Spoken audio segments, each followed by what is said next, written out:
बड़ी खबर इस समय आ रही है जो मैं अपने दर्शकों को हम लोग बताना चाहते हैं। ईरान के 3 परमाणु ठिकानों पर अमेरिकी हमले की रूस ने खिल्ली उड़ाना शुरू कर दिया है। राष्ट्रपति पुतिन के जो डेप्यूटी है दिमित्री मेदवेदेव, उन्होंने कहा है कि अमेरिकी हमले से ईरान के परमाणु प्लान का कुछ भी नहीं बिगड़ा है।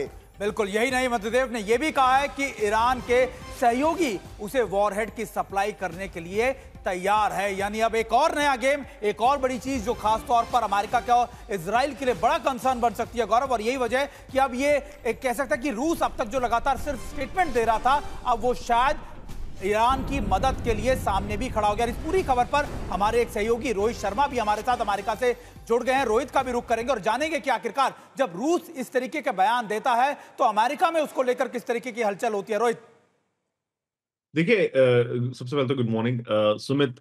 सरप्राइजिंग है कि इस तरह से एक ट्वीट जो जारी किया है उन्होंने, लेकिन यहाँ पे जो खबर है वो ये है कि शायद हो सकता है ऐसा कि आज प्रेसिडेंट ट्रंप और रशियन प्रेसिडेंट व्लादिमीर पुतिन बात करे, टेलीफोन कॉन्वर्सेशन करे। और कहीं ना कहीं मुझे लगता है कि ये जरूरी भी है इसे एस्केलेट करने करने के बजाय इसे डी एस्केलेट करने के लिए। तो यहाँ पे व्हाइट हाउस में तो इस तरह की मंशा है कि आज प्रेसिडेंट ट्रंप की बात हो शायद Russian Russian president Vladimir Putin के साथ। तो ऐसा माना जा रहा है। दूसरी चीज, देखिए, हम जिस एस्केलेशन की बात कर रहे थे, जिस एस्केलेशन लेटर की बात हमेशा से हम करते आए हैं, ये वही उसी दिशा में जाएगा अगर रशिया इस तरह की कोई हरकत करता है तो मुझे लगता है कि यहाँ से पूरी कोशिश होगी डिप्लोमेटिक चैनल्स के थ्रू कि रशिया को से बात की जाए। और क्योंकि ईरान जो है एक बहुत का बहुत बड़ा एलाय कहलाता है, सॉरी, रशिया को अपना एलाय कहलाता है, तो आई थिंक वो भी एक एक इम्पैक्ट होगा जो अमेरिका ने असेस किया होगा पूरी तरह से। और कैसे इसे डिप्लोमेटिक रिजॉल्व किया जाए उसके ऑप्शंस भी प्रेसिडेंट ट्रंप के पास होंगे। तो मुझे लगता है कि अमेरिका के हित में, रशिया के हित में, हर किसी के हित में यही होगा कि वो इसे अब एस्केलेट ना करे। हाँ, प्रोपेगेंडा और इस तरह की थोड़ी बातें, इंफॉर्मेशन, वॉरफेयर जरूर चलेगा, but at the and I think यहां से तो एटलीस्ट व्हाइट हाउस से तो ये मानना है कि अब इसे एस्केलेट ना किया जाए। लेकिन एयर मार्शल श्रीवास्तव, अगर जमीनी स्थिति को इस समय देखा जाए तो जिस तरह से अमेरिका ने रूस को यूक्रेन के साथ उलझाया, क्या यह मौका है कि रूस अब अमेरिका और इजराइल को मिलकर उलझा देगा ईरान के साथ? सही गौरव, आप बिल्कुल सही कह रहे हैं। ये जो बयान आ रहे हैं, इस बयान का मतलब है इसको रशिया अब लेवरेज करेगा यूक्रेन के लिए। जो 4 ओब्लास्ट जो कि रशियन डोमिनेटेड हैं, उसमें रशिया अब ये कहेगा कि इनको हमारे पास, अगर वहाँ पीस समिट होती है उसमें इसको ज़रूर लेवरेज करेगा। और जहाँ तक बात है वॉरहेड्स को मूव करने की, तो मूव करने के लिए उसके लिए आपको बहुत कंटेनर्स वगैरह में करके, और एज़ पर इंटरनेशनल लॉ जो भी वॉरहेड्स आप मूव करते हैं, जैसे बेलारूस में रशिया ने किया हुआ है, उसके पर कंट्रोल रशिया का ही रहता है। आप मूव ज़रूर करते हैं लेकिन कंट्रोल रशिया का ही रहता है। यूएस ने भी ऐसे मूव किया, उनका ही कंट्रोल रहता है।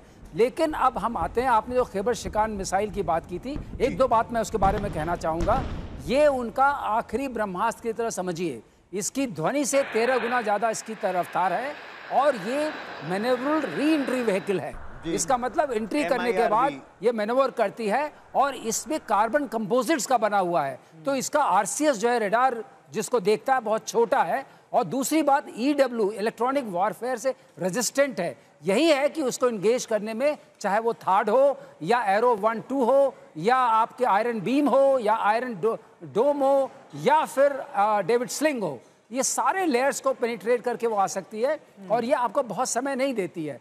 तो ये सब मिला करके अब उन्होंने इसका इस्तेमाल किया है। ये उनके पास बहुत ज़्यादा नंबर्स में नहीं है, ये उनका एक तरीके से फाइनल फ्रंटियर्स को बोलते हैं। अब इस घातक मिसाइल का इस्तेमाल किया है ये बताने के लिए अपने आवाम को और पूरी ग्लोबल स्टेज में कि हमारे पास शक्ति है, हम कर सकते हैं। लेकिन गौरव, इसको एक और बात से जोड़ना पड़ेगा। इनकी जो सप्लाई लाइंस हैं, कट ऑफ हैं, प्रोडक्शन हो नहीं पा रहा है, क्योंकि उसको उन्होंने प्रिसाइज अटैक करके उसकी लिमिटेशन कर दी है। तो अब जो भंडार इनके पास है, जो खर्च हो चुका है, उसी में से करना है। तो कुबेर का खजाना भी खर्च हो जाता है। तो यहाँ इनको बहुत संभल करके इसका इस्तेमाल करना पड़ेगा, क्योंकि ये वॉर लंबी भी चल सकती है। और जहां तक ये सवाल है रशिया का, इसको ये मानिए कि प्रोपेगेंडा जो होता है इस पीरियड में, उसका एक पार्ट है, बट अभी रियलिटी नहीं दिख रही है। ठीक, बैटल ऑफ एट्रिशन, यानी कौन कितने समय तक इस जंग को कायम रख सकता है, लंबा खींच सकता है, क्या उसमें ईरान आगे होगा या इजराइल?